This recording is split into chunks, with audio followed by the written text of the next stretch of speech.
Good morning students, how are you? Fine, very well. चलिए बेटा, कल हम लोगों ने इंडिया फॉरेन ट्रेड पर सेकंड लेक्चर डिस्कस किया था। सबसे फर्स्ट जी हम लोगों ने क्या पढ़ा था? What is international trade. International trade क्या होता है? इंटरनेशनल ट्रेड होता है export and import of goods and services cross different countries in the world. ठीक है। देन हमने इंटरनेशनल ट्रेड के गेन्स पढ़े थे। इंपोर्टेंस, फायदा क्या होता है? हम एसेंशियल चीजों का इंपोर्ट कर सकते हैं, हम एसेंशियल जो गुड्स हमारे पास सरप्लस हैं उनका हम एक्सपोर्ट कर सकते हैं, फॉरेन करेंसी हमारे पास एक्सटेंड होगी। तो हमने बहुत सारे गेन्स भी पढ़े थे, यानी इंपोर्टेंट डिस्कस करी थी। ठीक है। फिर हमारा टॉपिक क्या था कि इंडिपेंडेंस के टाइम पर हमारा फॉरेन ट्रेड कैसा था? सो बैकवर्ड, बिकॉज इंडिया को ब्रिटिश गवर्नमेंट ने एक्सपोर्टर बनाया हुआ था रॉ मटेरियल का और इंपोर्टर बनाया हुआ था फिनिश गुड का। ठीक है। हमारे हैंडीक्राफ्ट सेक्टर को डिक्लाइन कर दिया था बिल्कुल। सो बहुत सारे क्या थे? प्रॉब्लम्स थे। कल के लेक्चर में हमने 3 मेन टॉपिक डिस्कस करे थे: volume, composition and direction. What is volume?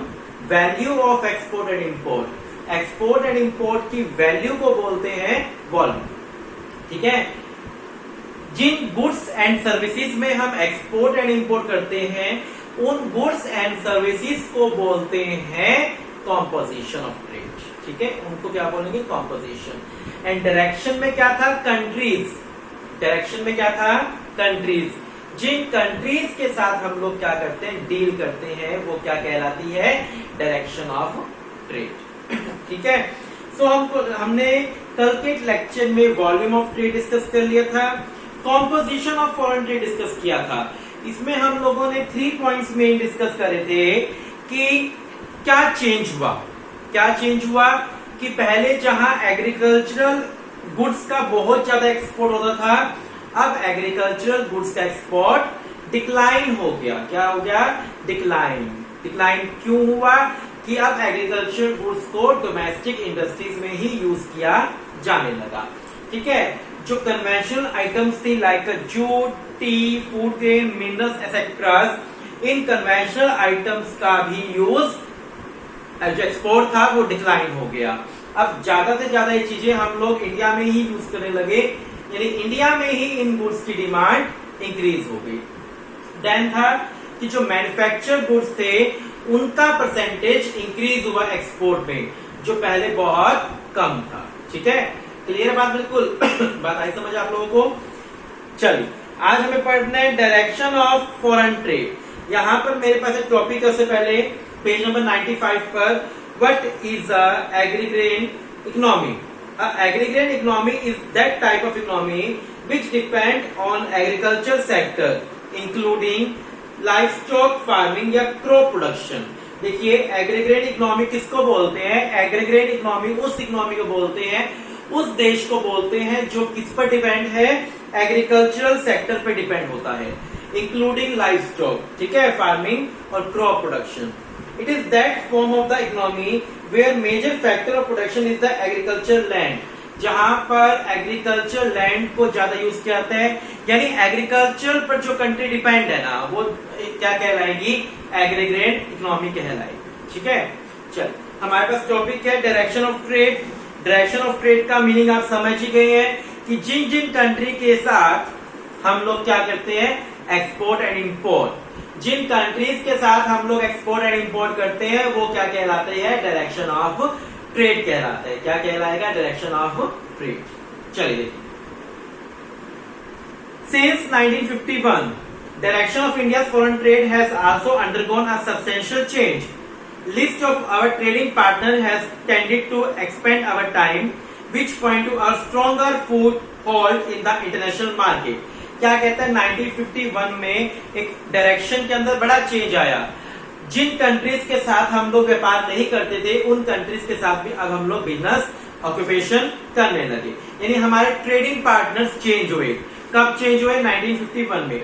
Presently our major trading partners are UAE, China, USA, Switzerland, Singapore, Australia, Iran, Hong Kong, Korea, Indonesia, UK, Japan and Belgium.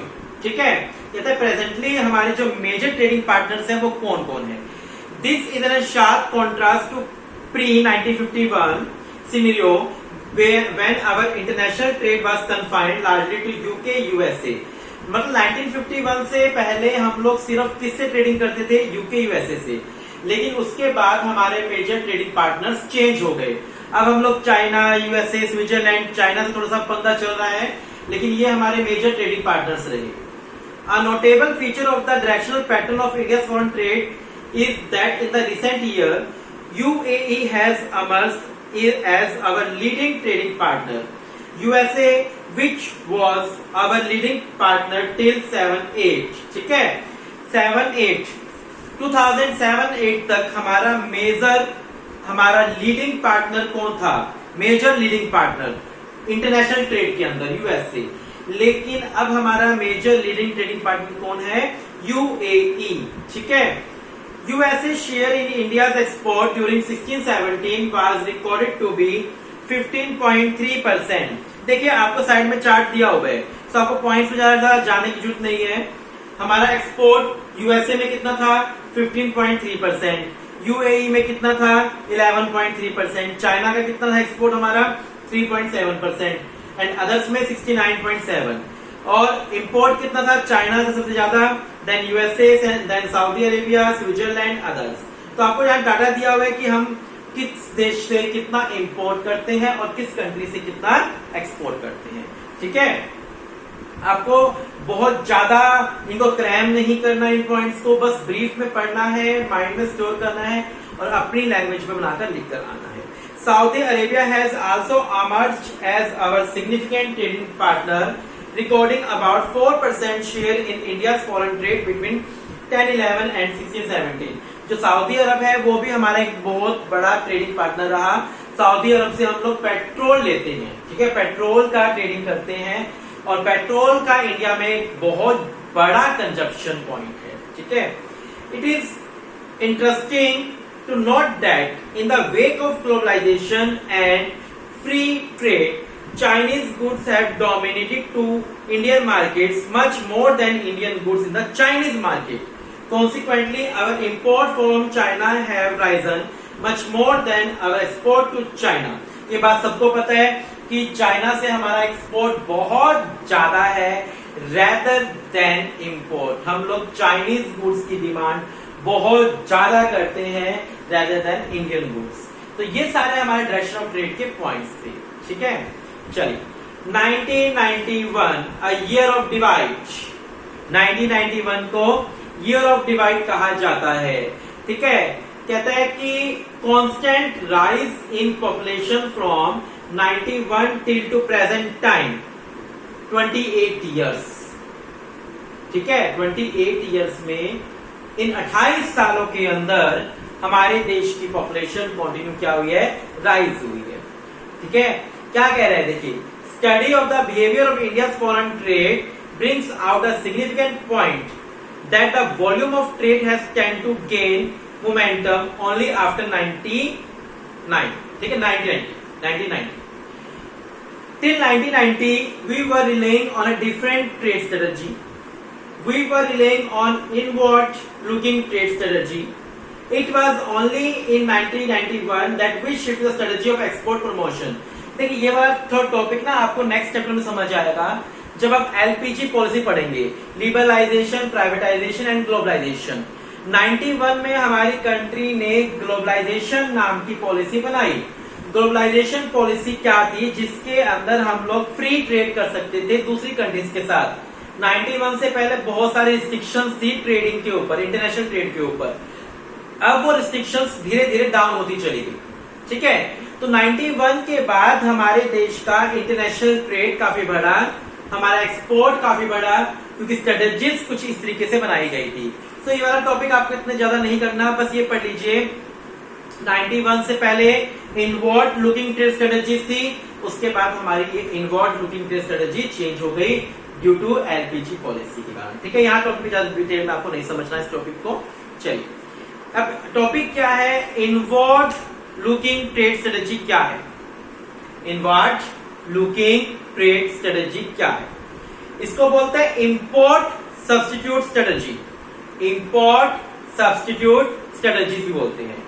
Inward looking trade strategy refer to the policy of reliance on import substitute and protection to the domestic industry through import restriction and import duties in the area of international trade। देखिए inward looking trade strategy क्या थी कि जो चीजें हम लोग import करते हैं ना, उनका अगर यहीं पर सब्स्टिट्यूट बना लिया जाए तो हमें वो चीजें इंपोर्ट करनी नहीं पड़ेगी। जो चीजें हम लोग इंपोर्ट करते हैं अगर हम उसका यहीं पर सब्स्टिट्यूट्स बना लें तो हमें वो चीजें इंपोर्ट करनी नहीं पड़ेगी और हम उसका इंपोर्ट नहीं करेंगे। ठीक है,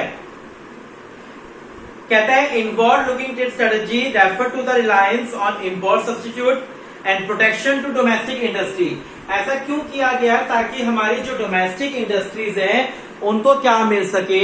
प्रोटेक्शन मिल सके। जो डोमेस्टिक इंडस्ट्रीज है उनको क्या मिल सके? प्रोटेक्शन मिल सके। इसके लिए हमारी गवर्नमेंट ने क्या किया, जो चीजें हम इंपोर्ट करते हैं ना उनके ऊपर बहुत ज्यादा हैवी रिस्ट्रिक्शंस लगा दिए और हैवी ड्यूटीज लगा दी ताकि हम वो चीजें इंपोर्ट ना कर पाए, ताकि वो चीजें हम लोग इंपोर्ट ना कर पाए। अरे बात समझ, देखिए import substitution implies domestic production of those goods which the economy has been importing from rest of the world। जो मैं बोल रहा हूँ सेम वही बात ये बोल रहे हैं कि इंपोर्ट सब्स्टिट्यूशन का मतलब क्या था, जो चीजें हम लोग इंपोर्ट करते हैं उनको अब उनका जो सब्स्टिट्यूट है वो हम यहीं पर बना ले। This is a strategy to save foreign exchange by restricting the volume of import. ठीक है, volume of import. Foreign exchange was to be utilised for the development import refers to import of such plant and machinery which is essential for growth and development but cannot be produced domestically। कहता है कि government ने क्या strategy बनाई कि एक तो हम लोग इंपोर्ट जो चीजें करते हैं अगर उनका सब्स्टिट्यूट बनाना पॉसिबल है तो पहले हम उन चीजों का सब्स्टिट्यूट बना लेते हैं, स्ट्रेटेजी बनाई। सेकेंडली क्या कहा कि जो हमारे पास फॉरेन करेंसी है ना, हम उसका यूज वहां करेंगे, उन चीजों के लिए करेंगे जिन चीजों को हम लोग यानी जो मशीनरीज हम लोग नहीं बना सकते। जो मशीनरीज हम लोग नहीं बना सकते उन मशीनरीज के लिए हम लोग क्या करेंगे, उन मशीनरीज को बनाने के लिए हम लोग क्या करेंगे, फॉरेन इंपोर्ट करने के लिए फॉरेन करेंसी का यूज करेंगे। By adopting inward-looking trade strategy, the government preferred to economize the use of foreign exchange rather than maximize the generation of foreign exchange। ठीक है, यानी हमारी गवर्नमेंट ने क्या किया, इनवर्ड लुकिंग ट्रेड स्ट्रेटेजी अपनाकर गवर्नमेंट ने फॉरेन एक्सचेंज को सेव करना चाहा। क्या करना चाहा? सेव। कि पहले हम क्या करते थे, फॉरेन करेंसी को यूज करके इंपोर्ट करते थे तो हमारी फॉरेन करेंसी खत्म हो जाती थी। अब गवर्नमेंट ने इनवर्ड लुकिंग ट्रेड स्ट्रेटेजी बनाई कि फॉरेन करेंसी को सेव कैसे करें, इंपोर्ट को कम करके। इंपोर्ट कम करेंगे तो ऑटोमेटिकली फॉरेन करेंसी बचेगी। गवर्नमेंट ने एक्सपोर्ट बढ़ाकर, ये पॉइंट पहले डिस्कस कर चुके हैं, गवर्नमेंट ने एक्सपोर्ट बढ़ाकर फॉरेन करेंसी को बढ़ाने की कोशिश नहीं करी, इंपोर्ट कम करके फॉरेन करेंसी को सेव करने की कोशिश करी। क्या करने की कोशिश करी? सेव। इस बात को समझना बार बार।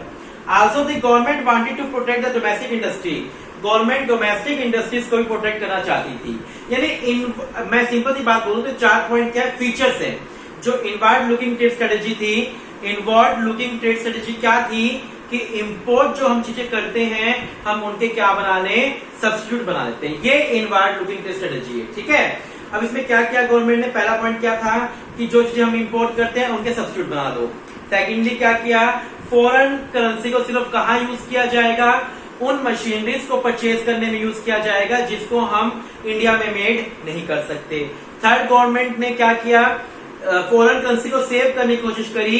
किसके थ्रू सेव करने की कोशिश करी? ओनली इंपोर्ट का सब्स्टिट्यूट करके। एक्सपोर्ट बढ़ाकर फॉरेन करेंसी बढ़ाने की कोशिश नहीं करी। लास्ट पॉइंट क्या बोल रहे हैं कि डोमेस्टिक इंडस्ट्रीज को प्रोटेक्ट करने के लिए सब कुछ किया। ठीक है, सो आज के टॉपिक में शायद हमें इतना ही करना चाहिए, ज्यादा नहीं करना चाहिए ताकि आपको अच्छे से ये हो जाए। और बाकी अभी तक तीन लेक्चर हो चुके हैं, तो आपको तीनों लेक्चर बहुत अच्छे से करने हैं। ये किसी प्रकार का कोई भी डाउट अगर आपको लग रहा है तो आप डाउट में से किसी भी टाइम ले सकते हैं। आज के इतना करते हैं। Thank you, have a nice day.